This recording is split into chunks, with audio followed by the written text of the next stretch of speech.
అల్లు అర్జున్కి యాక్టింగ్ వచ్చా? Attitude come బాప్. సిండికేట్ ని ఎలా ఫామ్ చేస్తే పుష్పరాజ్ అంత రేంజ్ కి ఎదిగాడు. నేషనల్ అవార్డ్ పక్కా. కమ్బ్యాక్ డిఎస్పీ అయ్యారు. Forget to like, share, subscribe. నమస్తే గురు. పుష్ప 2 మూవీ చూసి వచ్చాను ఇప్పుడే, ప్రీమియర్ షోది. సో ఇప్పుడు టైం వచ్చేసి నైట్ 2:18 అవుతుంది, కనిపిస్తుందా? నైట్ 2:18 అవుతుంది. సో మన కోసం నేను రివ్యూలు చేస్తున్నా. సో ఆ సినిమా ఎట్లా ఉంటుందంటే, ముందు రివ్యూలోకి వెళ్ళే ముందు ఒకరి గురించి నేను చెప్పాలనుకుంటున్నా. అల్లు అర్జున్కి యాక్టింగ్ వచ్చా? అసలు ఎంతవరకు వచ్చు, చేయగల, యాక్టింగ్ చేయగల అని మీకు ఒక డౌట్ ఉంటుంది. సో నేను చెప్తున్నా, అల్లు అర్జున్ ప్రాణం పెట్టిండు భయ్యా ఈ సినిమా కోసం. సో ఒక సీన్ ఉంటుంది పర్టికులర్గా, బ్యాక్ టు బ్యాక్ 2 సాంగ్స్, ఒకే సీన్లో 2 సాంగ్స్ వస్తాయి, back to back songs. And fight కూడా సీన్ ఉంటుంది అదే సీన్లో. అక్కడ ప్రాణం పెట్టిండయ్యా Allu Arjun acting. National award పక్కా, మార్క్ మై వర్డ్స్. నేను చెప్తున్నా, నేషనల్ అవార్డ్స్ పక్కా. అండ్ మూవీలో వచ్చేసరికి ఫస్ట్ హాఫ్ మొత్తం అలా నడుస్తూనే ఉంది. సో మీరు పార్ట్ 1లో చూసుకోవచ్చు. పార్ట్ 1లో ఇంటర్వెల్ తర్వాత, సో బన్వార్ సింగ్ షెకావత్ వచ్చిన తర్వాత కొన్ని సీన్లు జరుగుతాయి కదా, పుష్పరాజ్కి బన్వార్ సింగ్ షెకావత్ మధ్యలో కొన్ని కాన్వర్సేషన్స్ జరుగుతాయి. సో లాస్ట్లో క్లైమాక్స్ చూసే ఉంటారు మీరు ఏం జరిగింది అనేది, పెళ్ళి అవ్వక ముందు. సో ఈ సినిమాలో పార్ట్ 2లో అయితే ఫస్ట్ హాఫ్ మొత్తం ఆయన అది బన్వార్ సింగ్ షెకావత్ మొత్తం రివెంజ్ తీసుకునే ఉన్నాడు పుష్పరాజ్ని. సో ఎక్కడ కెలకూడదు అక్కడే కెలికాడనమాట పుష్పని. ఆ పుష్పని కెలికితే ఎలా ఉంటుందో పార్ట్ 1 మొత్తం చూపిస్తాడు. సో సెకండ్ హాఫ్ వచ్చేసరికి అయితే యాటిట్యూడ్ కమ్ బాప్ అని చూపించాడు అనమాట Pushparaju. So next level acting అయితే ఇరగదీస్తారు ఈ సీన్లో అయితేని. సో ఇందులో రష్మిక శ్రీవల్లి క్యారెక్టర్ గురించి చెప్తాను నేను, చూడండి. శ్రీవల్లి క్యారెక్టర్ ఎలా ఉంటుందంటే, ప్రాణం పెట్టింది తినకూడని యాక్టింగ్ అయితే 100% ఇచ్చింది.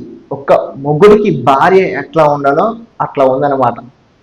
పెళ్ళం మాట వింటే ఎట్లా ఉంటుందో ప్రపంచానికి చూపిస్తా అన్నాడు కదా అల్లు అర్జున్. సో అట్టనే చూపించండి ఈ మూవీలో ఖచ్చితంగా.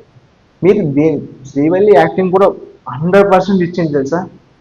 టు బి ఫ్రాంక్, ఓపెన్ గా చూడండి, మీరు వెళ్ళి సినిమా చూడండి, చాలా బాగుంది. నెక్స్ట్ వచ్చేసరికి ఏంటంటే డిఎస్పి గారు, ఆయన సాంగ్స్ బీజిఎంస్ ఎలా కొట్టారంటే, ఫీలింగ్స్ వస్తున్నాయి సాంగ్స్ కి, కిసిక్ సాంగ్ కి, జాతర సాంగ్ కి, అండ్ క్లైమాక్స్ ముందు బీజిఎం కొట్టారు. సో ప్రతిది పూనకాలు వచ్చేసింది, జాతర అనమాట. సో కమ్బ్యాక్ డిఎస్పి అయ్యారు. ఇందులో ఒక ట్విస్ట్ ఏంటంటే పార్ట్ 3 ఉంది ఇంకాని. సో ఒక సిండికేట్ ని ఎలా ఫామ్ చేస్తే పుష్పరాజ్ అంత రేంజ్ కి ఎదిగాడు మీరు చూడొచ్చు. పుష్పరాజ్ ఎవరు తగ్గేదేలే అంటాడు, ఎవరు తగ్గేదేలే. అండ్ సుకుమార్ గారి డైరెక్షన్కి వచ్చేటప్పటికైతే చాలా బాగా తీసింది అనమాట. సో ఒక కూలో నుంచి ఒక సిండికేట్ ఓనర్ వరకు ఎలా ఎదిగాడు అనేది కంటికి కనిపించేటట్టు, ఎంత విజువల్, ఒక డైరెక్షన్ కానీ, ఎవ్రీ ఫ్రేమ్ కానీ, విజువల్స్ కానీ, ప్రతిదీ కళ్ళకు కట్టినట్టు చెప్పించారు. అండ్ ఇందులో పుష్ప జాతర, అల్లు అర్జున్ చెప్పినట్టు పుష్ప జాతర జరుగుతుంది. పూనకాలు భయ్యా, పూనకాలు. ఒకటి మాత్రం పక్క, నేషనల్ అవార్డ్ పక్క. As a fan of Pawan Kalyan నేను చెప్తున్నా, చాలా బాగుంది సినిమా.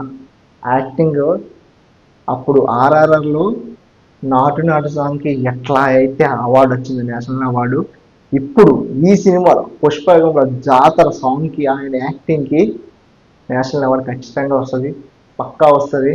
అండ్ పుష్ప అంటే నేషనల్ అంటారు కదా, కాదు ఇంటర్నేషనల్ అంటారు కదా. సో ఇందులో అవార్డు వచ్చేసరికి అయితే నేషనలే భయ్యా, ఇంటర్నేషనల్ కాదులే, నేషనల్ అవార్డే.